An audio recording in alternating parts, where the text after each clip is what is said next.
అందరికీ నమస్కారం and welcome to the point. Sankranti పండగ ఇతర కళలతో పాటు సినిమా కళ కూడా మనకి ప్రతి సంవత్సరం కనిపిస్తూ ఉంటుంది. ఈసారి చాలా భారీ ఎక్స్పెక్టేషన్స్తో ఒక చాలా పెద్ద సినిమా, ఒక పెద్ద సినిమా, కొన్ని చిన్న సినిమాలు ఇలా కలిసి రిలీజ్ అయిన విషయం కూడా తెలిసిందే. అయితే ఈసారి హనుమాన్ చిత్రం దూసుకెళ్ళిపోతోంది అండ్ దీని గురించి మెగాస్టార్ చిరంజీవి మొన్ననే ప్రస్తావించారు ఒక సభలో.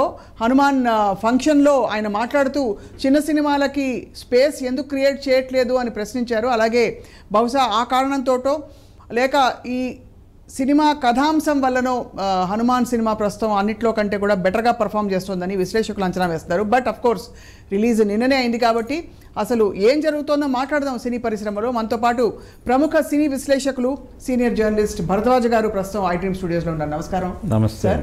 అలాగే శ్రవణ్ కుమార్ గారు విశ్లేషకులు అండ్ జర్నలిస్ట్ మనతో పాటు ఉన్నారు. నమస్కారం సార్. భరద్వాజ్ గారు, సినిమాలు అన్నీ చూసేసారా, కొన్ని చూసారా, ఏమిటి పరిస్థితి? నేను గుంటూరు కారం చూశానండి, హనుమాన్ చూశాను, తర్వాత ఈరోజు రిలీజ్ అయిన సైంధవ్ కూడా చూశాను. రైట్, మూడు రేపు సినిమాలు చూశారు. ఏమి ఒక్కొక్క సినిమా నేపథ్యం వేరు. సో మీ అంచనా ఏమిటి సార్, ఏం జరుగుతోంది సినిమా అంటే కలెక్షన్స్ కి సంబంధించి? గుంటూరు కారం సినిమాకి 70% పైన స్క్రీన్స్ కేటాయింపు జరిగిపోయింది. దాని మీద ఒక వివాదం జరిగింది.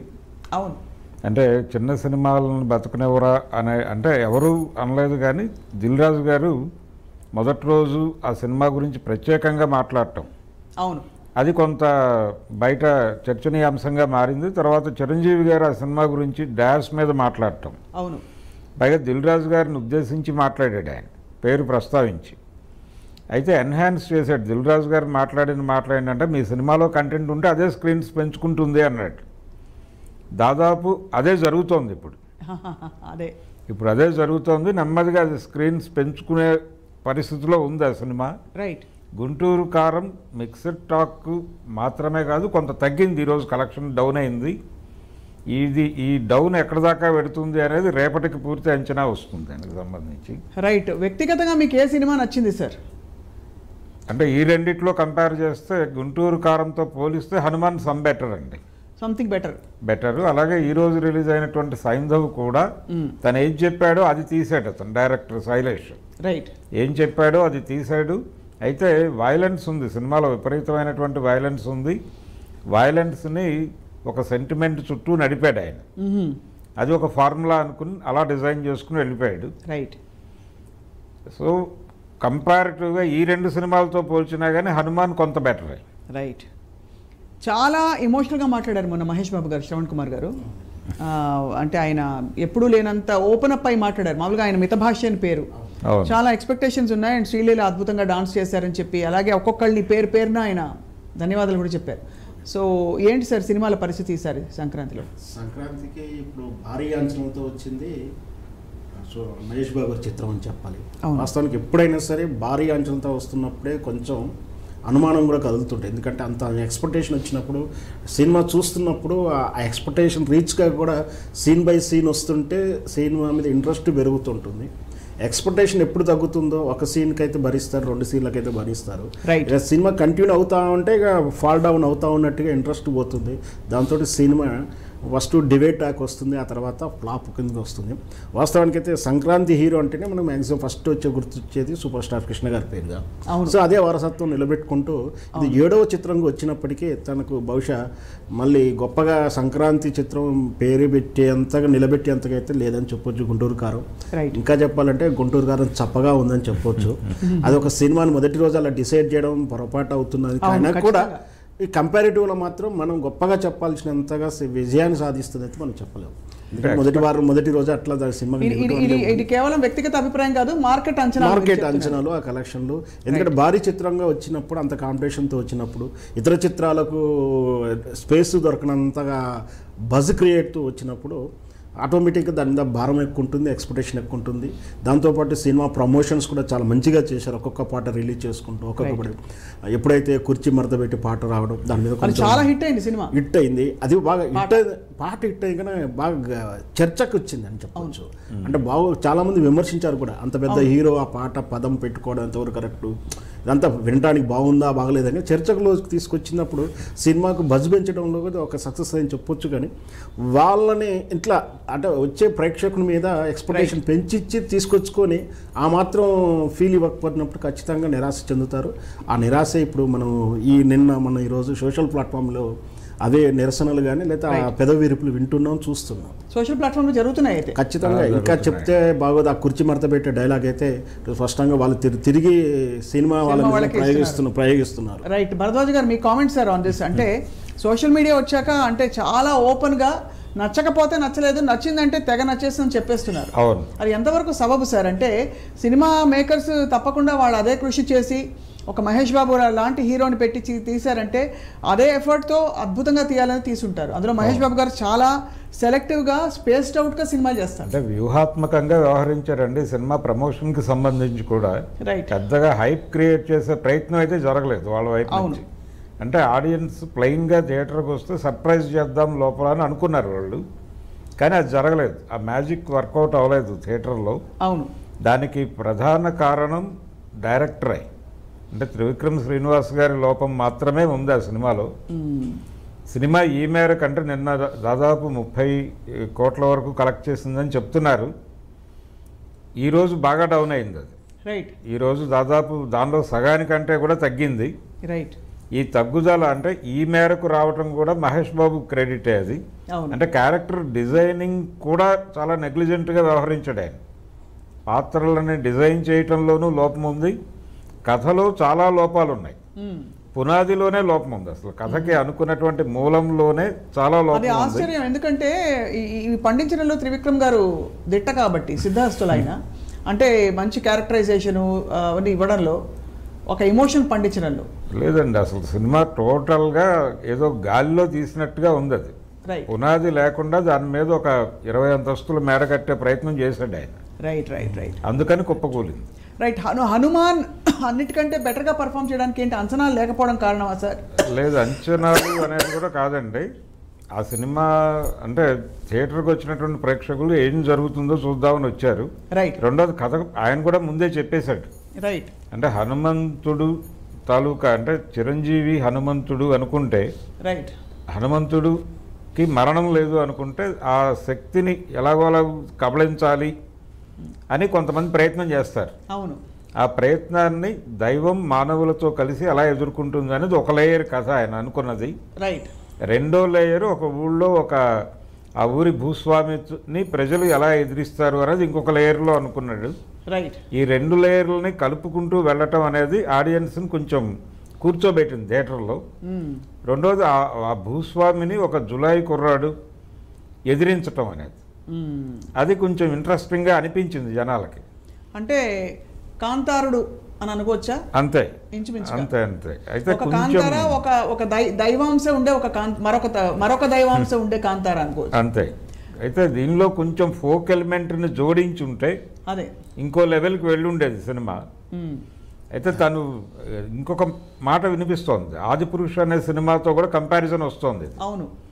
ఆదిపురుష్తో పోలిస్తే ఈ సినిమాలో గ్రాఫిక్ వర్క్ ఇదంతా చాలా బాగుంది, వీళ్ళు బాగా డిజైన్ చేసుకున్నారు అనే పేరు కూడా సంపాదించుకున్నారు వీళ్ళు.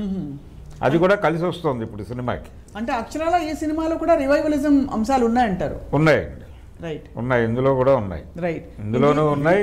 ఆ సినిమా ఇప్పుడు గుంటూరు కారంలో కూడా ఉన్నాయి. ఓహో. అంటే అందరూ ఎందుకైనా మంచిదని ఒక ట్రాక్ పక్కన పెడుతున్నారు. అంటే ఈ ఒక దైవాంశకి సంబంధించిన ఒక ట్రాక్ వెళ్తున్నారు. రైట్. మొత్తానికి అంటే అసలు మామూలు సినిమాల్ని యాక్సెప్ట్ చేసే పరిస్థితుల్లో జనం లేరని మాత్రం అర్థమవుతుంది శ్రవణ్ కుమార్ గారు. అంటే ఇప్పుడు యానిమల్ లాంటి ఒక కల్ట్ ఫిల్మ్ చూసాం, అలాగే RRR, ఒక బాహుబలి, ఇవన్నీ ఏంటంటే చాలా నార్మల్కి భిన్నంగా, అతీతంగా, ఎక్స్ట్రావగెంట్గా, ఎక్స్ట్రాఆర్డినరీగా ఉండే విషయాలు తప్ప మామూలు సినిమాలని మేము యాక్సెప్ట్ చేయము అని క్లియర్గా ప్రజలు చెప్తున్నట్టు అనిపిస్తుంది. ఖచ్చితంగా అండి. ఎందుకంటే ఆ మిగతా ఏ చిత్రాలు ఉన్నా మనం ఇంట్లో చూసుకోవచ్చు, OTT ఎదురుగా మన ఇంట్లో కూర్చొని మనం తింటూనో చదువుకుంటూనో ఏదో చూసుకోవచ్చు.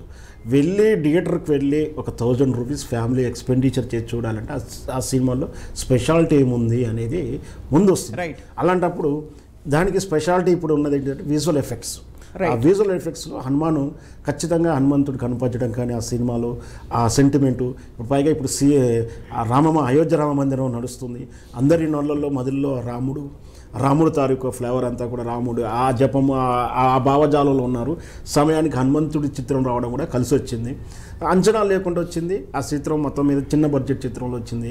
పైగా చిరంజీవి గారు ఆ సినిమా వేడుకకు రావడం కూడా అందరూ టర్న్ అయింది, అందరూ కూడా ఆ సినిమా వస్తుందని. అప్పటిదాకా కొంతమందికే తెలిసిన చిత్రం, దాంతో విఐపీగా అతను రావడం, గెస్ట్గా అతడిగా ఉండడంతో రికగ్నైజ్ అయింది, సినిమాకి వెళ్ళొచ్చు అన్నాడు.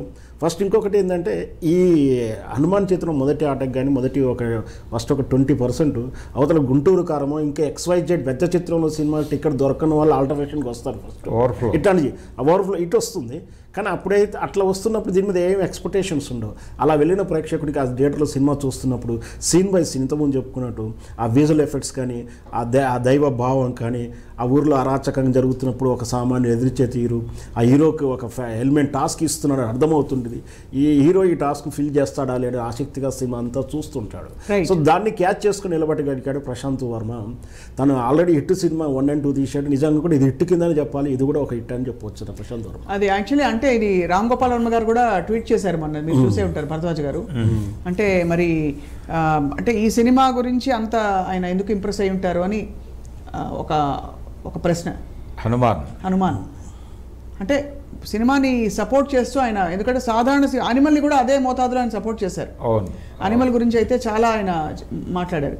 రైట్, మొత్తానికి అంటే ఇప్పుడు ఈ సినిమా ప్రేక్షకుల ఎక్స్పెక్టేషన్స్ ఏ విధంగా ఉన్నాయనుకుంటున్నారు భరద్వాజ్ గారు? అంటే మీ దృష్టిలో ఇప్పటి వరకు ఈ గత 6 నెలల్లో వచ్చిన కొన్ని సినిమాలు చూసాం మనం. ఏదో మామూలుగా మా హీరో చేసే 6 పాటలు మరియు 4 జోకులు మరియు 10 ఫైట్లు మాకు అక్కర్లేదు, ఇంకా ఏదో కావాలని చూస్తున్నారు జనం. ఏమిటది? అంటే సినిమా థియేటర్కి వచ్చి జనాలు చూడాలంటే అది అద్భుత రసంలో ఉండాలి అనేటువంటిది ఒకటి ప్రమోట్ చేశారండి. రైట్, అంటే సినిమా అనేది థియేటర్కల్ ఎక్స్పీరియన్స్ కోసం థియేటర్కి రావాలి ప్రేక్షకులు. అవును, అది కలిగించడానికి ఏదో ఉండాలి సినిమాలో అని అనుకుంటున్నారు. అవును, అనుకుని సాధ్యమైనంత వరకు వైలెన్స్కి వెళుతున్నారు. విపరీతమైన వైలెన్స్ కనిపిస్తోంది ఈ మధ్య. అంటే మామూలుగా అసలు తలలు నరికేయడం సర్వసాధారణం అయిపోయింది. అంటే ఇప్పుడు ఇంకొక లెక్క వచ్చిందండి సినిమాల్లో. లోకల్ సినిమా అయితే హీరో 5 తలలు నరుకుతాడు, పాన్ ఇండియా లెవెల్కి వెళ్తే 100 తలలు నరుకుతాడు, వరల్డ్ మార్కెట్కి వెళ్ళేటట్టయితే 1000 తలలు నరకాల్సి ఉంటుంది హీరో అనే పరిస్థితికి వెళ్ళిపోయాం మనం. గతంలో ఎన్ని ఫైట్లు ఉన్నాయనో మెజర్మెంట్, ఇప్పుడు ఎన్ని తలలు కోసాడు అనేది, ఎన్ని తలలు నరికాడు అనేది. అంటే హీరో ఒక బల్లెం విసిరితే కనీసం 7-8 మంది దానికి గుచ్చుకుని చనిపోయేటువంటి సీన్లు తీసేస్తున్నారు. దాదాపు అన్ని సినిమాల్లోనూ ఆ సీన్ రిపీట్ అవుతోంది ఈ మధ్య. అవును, అసలు సినిమాల్లో వైలెన్స్ ఎందుకు పెరుగుతోంది అనేది సైంధవ్ సినిమాలో కొంత చర్చ జరిగింది. మీరు ఇలాంటి అంటే వైలెంట్ గేమ్స్ ఇవన్నీ కూడా పిల్లల్ని పాడు చేస్తున్నాయని తను మాట్లాడతాడు డైరెక్టర్. రైట్, మాట్లాడి ఆ సినిమాలో కూడా విపరీతమైన వైలెన్స్ పెట్టేశాడు ఆయన. అక్కడ మళ్ళీ తను దాని నుంచి డీవియేట్ కాలేదు. రైట్, ఇక ఇది చాలా పెద్ద సవాల్ కదండి సీనియర్ హీరోలకి. ఉదాహరణకి అంటే మహేష్ బాబు గారిని కూడా మనం ఇంకా సీనియర్ హీరో అని అనలేము, సూపర్ స్టార్ అంటాం కానీ. But if you talk of మన నాగార్జున గారు కావచ్చు, వెంకటేష్ గారు కావచ్చు, ఆ తరం హీరోలు, బాలకృష్ణ గారు కావచ్చు, ఆ తరం హీరోలందరికీ ఇప్పుడు కొత్తదనం చూపించాలి ఫ్యాన్స్కి, అది మెయింటైన్ చేయాలి, వాళ్ళ మీద ఉండే ఎక్స్పెక్టేషన్స్ తగ్గించలేరు. ఇది చాలా పెద్ద ఒక సవాల్. ఇప్పుడు రేపు నా సామిరంగా రిలీజ్ అవుతోంది, ఖచ్చితంగా అందరూ వెయిట్ చేస్తారు నాగార్జున గారి ఫ్యాన్స్ అందరూ ఈ సినిమా కోసం. అయితే నాగార్జున గారు ఈసారి అంటే ఆయన ఆల్రెడీ ఇలాంటి సినిమాలు 2 చేస్తున్నాడు. అవును, ఈ మధ్యకాలంలో ఆయన చేసినటువంటి ఘోస్ట్, దానికి ముందు చేసినటువంటి వైల్డ్ డాగ్, ఈ 2 కూడా చేదు అనుభవాలను ఇచ్చినాయి ఆయనకి. అవును, అందుకని ఈసారి కొంచెం విలేజ్ అంటే ఆయనకి కలిసి వచ్చినటువంటి టాపిక్ అది. విలేజ్ బ్యాక్ డ్రాప్లో వెళ్ళాలి. దసరా బుల్లోడు, ఈ మధ్య ఆయన చేస్తున్నటువంటి హిట్ సినిమాలు ఉన్నాయి కొన్ని. అవును, ఆ పద్ధతిలో విలేజ్ బ్యాక్ డ్రాప్లో వెళ్ళిపోతే నీట్గా ఉంటుందని అనుకుంటున్నాడు ఆయన. కాబట్టి ఇందులో పెద్దగా వైలెన్స్ ఉండే అవకాశం లేదు. రెండోది ఆయన పాన్ ఇండియా మార్కెట్ ఇలా అనుకోవటం లేదు. తెలుగులో ఆ సినిమా ఆడితే చాలు, 2 తెలుగు రాష్ట్రాల్లో, కర్ణాటకలో కొంచెం బయట డబ్బులు వస్తే చాలు అనే పద్ధతిలో రిలీజ్ చేస్తున్నాడు దీన్ని.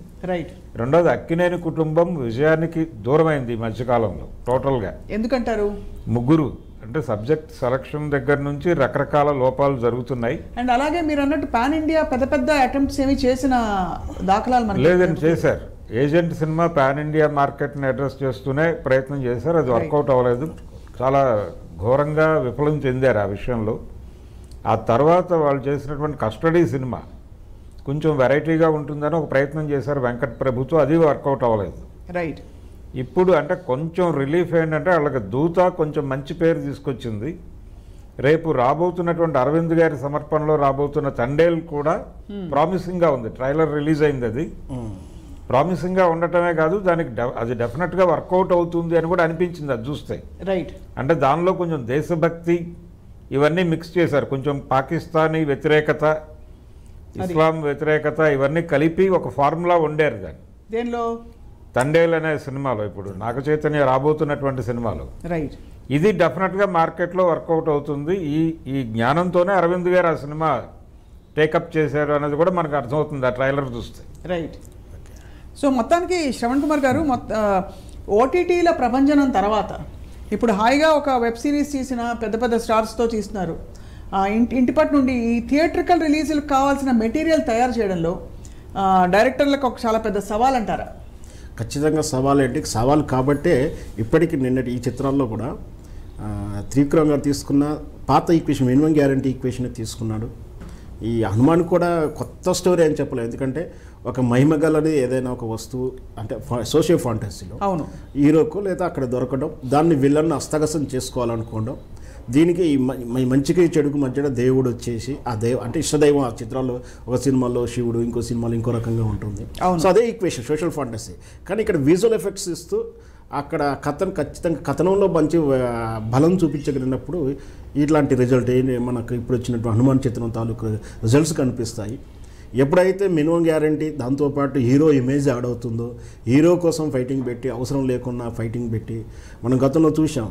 అదే మహేష్ బాబు చిత్రంలో, మన తేజ గారి చిత్రంలో అతని క్యారెక్టరైజేషన్కిను అక్కడ ఉన్న పాటకు దూరంగా ఉంది ఆ చిత్రంలో. అంటే ఆయన సినిమా అంతా కూడా అతను నిజాయితీ పరుడు లేదా కొంచెం స్వాభావికంగా సైలెంట్గా ఉంటాడని చెప్పి తీరా రత్తాలు అని ఒక పాట పడడంతో ఆ క్యారెక్టరైజేషన్ దూరంగా వెళ్ళిపోయారు. అందుకే అట్లా అంటే మనం రాసుకున్నప్పుడు ఒక రకంగా ఉంటుంది, హీరో ఇమేజ్లోకి వెళ్ళిపోయిన తర్వాత ఆ కథ అంతా మారుతుంది. ఆ చిత్రం గతంలో కూడా అది ఐసోలేషన్ లో చూస్తున్నారు.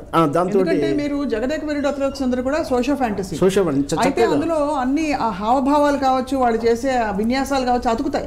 అదే అంజీ సినిమా మళ్ళీ ఫెయిల్ అయింది. అదే అంజీ సినిమా సరే ఫెయిల్ అయిందని పెద్ద పదం అవుతుండొచ్చు, కానీ అనుకున్నటువంటి అంచనాలకైతే రాలేదు. ఎందుకంటే ఆ మహిమగల వస్తువును ఈజీగా విలన్లో ఆ చేతిలో పట్టుకుని ఆడడాలు అట్లా అంటుండడం, ఆ పేలగా ఉండడం సీన్ బై సీన్, మళ్ళీ దాని మీద సేమ్ మళ్ళీ భారీ అంచనాలతో రావడంతో చూసే ప్రేక్షకుడు కనెక్ట్ అవ్వట్లేదు. ఎప్పుడైతే ప్రేక్షకుడు సినిమా థియేటర్లో కనెక్ట్ అవుతాడో అప్పుడు మాత్రమే సినిమా హిట్ అవుతుంది.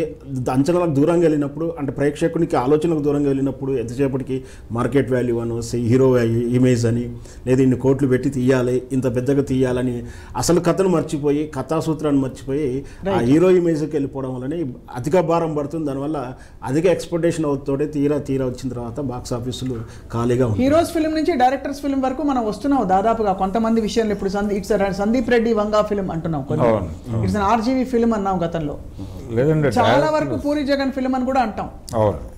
అలాగే ఇప్పుడు లేటెస్ట్గా ఇప్పుడు వచ్చిన కల్ట్ ఫిల్మ్స్ అన్ని కూడా దాదాపు హీరోని వాళ్ళ పాత్రలో ఈడుస్తున్నారు తప్ప హీరో కోసం స్క్రిప్ట్లు రాసే రోజులు తగ్గుతున్నాయనే చెప్పాలి. ఏమంటారు సార్ పద్మరాజు గారు? అంటే హీరోలు కూడా డైరెక్టర్ల మీద ప్రెజర్ పెడుతున్నారండి ఈ మధ్యకాలంలో.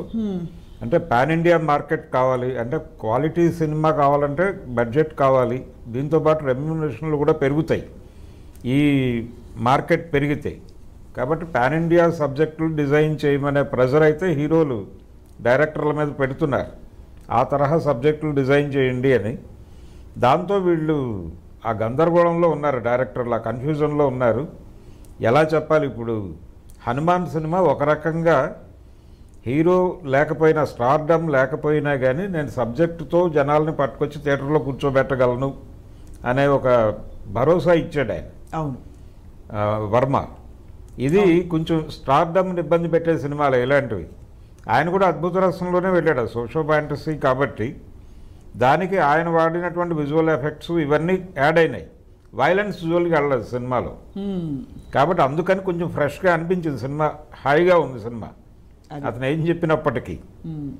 ఈ మధ్యకాలంలో మనం చూస్తున్నటువంటి సినిమాలు దాదాపు సలార్తో సలారు, యానిమల్ ఇవన్నీ టోటల్గా విపరీతమైన వైలెన్స్, పైగా హీరో చంపేసిన దేనికి కూడా కేసులు ఉండవు మన దానిలో. అదే అంటే మనకి ఖైదీ సినిమాలో చిరంజీవి గారు అంతమందిని చంపేసిన తర్వాత కేసులు ఉంటాయి. హీరోయిన్ రాగానే 2 చేతులు ఇలా పెట్టి బేడీలు వేయించుకుని పగ కోసం ఈ జన్మ, ప్రేమ కోసం ఇంకో జన్మ అని వెళ్ళిపోతాడు ఆయన. ఇప్పుడు హీరోలు ఎంతమందిని చంపినా కోర్టులు పట్టించుకోవడం లేదు, అసలు కోర్టులను వీళ్ళు పట్టించుకోవటం లేదు. అదే అలాగే వర్మ గారు తీసినటువంటి, రామ్ గోపాల్ వర్మ తీసిన క్షణక్షణంలో 50 లక్షలు దొంగతనం మీద నడుస్తుంది సినిమా అంతా, బ్యాంక్ రాబరీ మీద. ఆ 50 లక్షలు చివరికి బ్యాంకుకే చేరుతాయి. అవును, వాళ్ళు ఎత్తుకుపోయి చట్టబద్ధత ఉంటుంది. కానీ ఈ మధ్య అది కూడా పాటించడం లేదు ఎవరు. అది అంటే బ్యాంక్ డబ్బులు తీసుకుని విదేశాలకు వెళ్ళిపోవటం, విజయ్ మాల్యా ఉన్నాడు కదా మనకేమిటి అన్న పద్ధతిలో వెళ్ళిపోతున్నారు. అంటే ఎక్కడో మీరు అనేది ఏంటంటే కొంచెం ఈ సెన్సిబిలిటీస్, లాజికల్ విషయాలని విస్మరిస్తున్నారు. దానివల్ల కొంచెం సిల్లీగా కూడా అనిపిస్తుంది. మళ్ళీ అక్కడ నిజాయితీ కూడా చూపించే ప్రయత్నం చేస్తున్నారు. అవును, కాబట్టి రెండు ఇవ్వట్లేదు. ఒక ఇంట్లో రెండు కష్టం అంటున్నారు. ఏంటి ఇంతమందిని చంపేస్తున్నాడు, ఇక్కడ అసలు ప్రభుత్వం ఉందా, ఏం జరుగుతోంది, ఇక్కడ పోలీసులు అనేవాళ్ళు ఉన్నారా సినిమాలో, లేకపోతే ఆ వ్యవస్థలో ఎక్కడ జరుగుతోంది కదా అనే అనుమానం వేస్తోంది ప్రేక్షకులకి. అది సో మొత్తానికి సార్ ఈసారి మరి ఈ సంవత్సరం అంతా కూడా ఇప్పుడు రామాలయ ప్రాణప్రతిష్ఠ జరగబోతోంది కాబట్టి ఈ సంవత్సరం అంతా మళ్ళీ రాముడి మీద ఇంకొన్ని సినిమాలు రాబోతున్నాయా మీకు తెలిసినంత వరకు? హనుమాన్ వచ్చేసింది ఆల్రెడీ, అది ఇదే మూడ్లో నడుస్తోంది ఆ సినిమా. చెప్పలేమండి, ఇంకొక సినిమా అయితే తయారు చేసే ప్రయత్నాల్లో ఉన్నారు. రామాయణం నేపథ్యంలో సీరియస్గా ఒక సినిమా చేసే ప్రయత్నంలో అయితే ఉన్నారు. రైట్. బాలీవుడ్ టాలీవుడ్? లేదండి, టాలీవుడ్ నుంచే వస్తుంది అది, టాలీవుడ్ నుంచే. శ్రవణ్ కుమార్ గారు మీ కామెంట్ సార్, ఈ రివైవలిజం అండ్ ఇప్పుడు ఉండే ఈ భక్తి మూవ్మెంట్ ఏదైతే ఉందో? ఖచ్చితంగా హనుమాన్ ఇప్పుడు హిట్ అయింది, హనుమాన్ 2 కూడా వస్తుంటుంది. అవును, సీక్వెల్ ఉందండి, సీక్వెల్ ఉంది. దాంతోపాటు మిగతా వాళ్ళు కూడా మళ్ళీ అదే కథ తీసుకొచ్చుకుని ఏదో రకం చేసే ప్రయత్నం చేస్తారు. కానీ దాన్ని మళ్ళీ క్యాచ్ చేసుకోలేకపోతే అంటే రామాలయం, రాముడు, భక్తి వీటిని కూడా చులకన, అంటే ఆ సినిమా చేస్తే మళ్ళీ హిట్ అవ్వదు ఏమో అనుకున్న భావజాలం వెళ్ళేంత వరకు ఆ ఫర్మాన్ని ఫాలో అవుతుంటారు కొందరు. ఎందుకంటే ఒక్కొక్కసారి హిట్ అయింది, దాన్ని ఒక్కొక్కరు ఫాలో అవుతుంటారు. అవే తరహా చిత్రాలు చేస్తే మన ప్రేక్షకులు కూడా బోర్ వస్తుంది. సరే 1-2 వరకు అయితే చూడొచ్చు, ఎవరైనా ఆదరిస్తారు. మరి మనం ఇప్పుడే వస్తాయి రావని మనం ఏం చెప్పలేము. మొత్తానికైతే సంక్రాంతి రిలీజుల వైభవం ఏదైతే ఉందో ఈసారి ఒక్క పిసరంతా కొంచెం అటు ఇటుగా కనిపిస్తుంది. అంటే ఒకప్పుడు ఒక యాంటిసిపేషన్ ఉండేది, పెద్ద తెర మీద వెళ్ళి సినిమాల ఫ్యామిలీ సినిమాకి వెళ్ళాలని. అది బహుశా ఇప్పుడు వినోద మాధ్యమాలు పెరిగిపోవడం వల్ల కూడా కొంత అటు ఇటు అయింది. నిజంగా గట్టిగా ఉండే ఒక sentiment, something else to offer అనే సినిమాలే నిలుస్తున్నాయని మాత్రం స్పష్టం అయిపోయింది. అంటే మీకు ఇంటర్నెట్ వచ్చిన తర్వాత గతంలో ఏ సెంటర్లు, బి సెంటర్లు ఇలా ఉండేది. అవును, పల్లెటూరులో ఒక సినిమాని ఆదరిస్తారు, సిటీస్లో ఒక సినిమాని ఆదరిస్తారు, ఈ వేరియేషన్ ఉండేది. అవును, ఇప్పుడు అది పోయింది. రైట్. అన్ని చోట్ల అందరూ ఒకేలా ఆలోచిస్తున్నారు, ఒకేలా చూస్తున్నారు, ఒకేలా మాట్లాడుతున్నారు. రైట్. కాబట్టి ఇంటర్నెట్ యుగంలో ఇప్పుడు ఆ వేరియేషన్స్ అన్నీ వెళ్ళిపోయినాయి, ఆ గ్యాప్స్ అన్నీ చెరిగిపోయినాయి. రైట్. దాన్ని కూడా పట్టించుకోవాలి సినిమా వాళ్ళు. రైట్ సార్, రేపు నా సామిరంగ కోసం వెయిట్ చేద్దాం. అలాగే రాబోయే ఇతర సినిమాల కోసం. ఏదేమైనా అఫ్కోర్స్ అటెంప్ట్లో మాత్రం ఎక్కడా ఢోకా ఉండదు కాబట్టి ఫిల్మ్ మేకర్స్ అందరికీ, కష్టపడే టెక్నీషియన్స్ అందరికీ మాత్రం మా వైపు నుంచి అభినందనలు అండ్ సంక్రాంతి శుభాకాంక్షలు. సార్ మీకు కూడా సంక్రాంతి పండుగ శుభాకాంక్షలు. శ్రవణ్ కుమార్ గారు మీకు కూడా సంక్రాంతి శుభాకాంక్షలు. ఐ డ్రీమ్ ప్రేక్షకులకు కూడా సంక్రాంతి పండుగ శుభాకాంక్షలు చెప్తూ that is to the point for today.